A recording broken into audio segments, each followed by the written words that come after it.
আসসালামু আলাইকুম রহমতুল্লাহ। সৌদি আরবে রিজিকের অভাব হয় না, এটা বাস্তব সত্য কথা। কারণ এরা সব সময় আল্লাহর জিকির করে, প্রত্যেকটা কথাই আল্লাহ সুবহানাহু তাআলার প্রশংসায় ওরা ব্যস্ত থাকে। আমার বাসায় খাবার দিয়েছে, দেখেন ভিআইপি, একদম ভিআইপি রান্না। আতপ মানে যেটা সব থেকে সৌদি আরবে বেশি দামি চাউলের। এরপরে এখানে খ্যাপসা দিয়েছে, এরপরে হালিমের তফিল, আবার হোটেল থেকে ইন্ডিয়ান বিরিয়ানি কিনে নিয়ে আসছে। এটাও দেশি মুরগির খ্যাপসা, প্যাকিং করা আছে, এখনও খোলা হয়নি। এরপরেও আমি রেসিপি বানাইছি গরুর গোশতের কাছাকাছি, মানে সে কী একটা বলবো বলেন। এরপরে আমরা খিচুড়ি রান্না করছিলাম, ভাত আছে নিচে, খিচুড়ি নিচে, আরও খিচুড়ি আছে।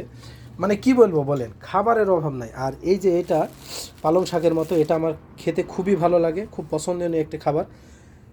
আমার বাসাতেও পছন্দ, জানে যে এটা আমি পছন্দ করি, এই জন্য আমাকেও এটা দিছে। তো আমি ভাইস্তির রুমে আসি, খাবার নিয়ে আসি, আমার খাবারটা একসাথে খাই, আমার খাবারটা ওকে দিই, আর মানে বাঙালি রান্না করি আমি, ওইটা খাই।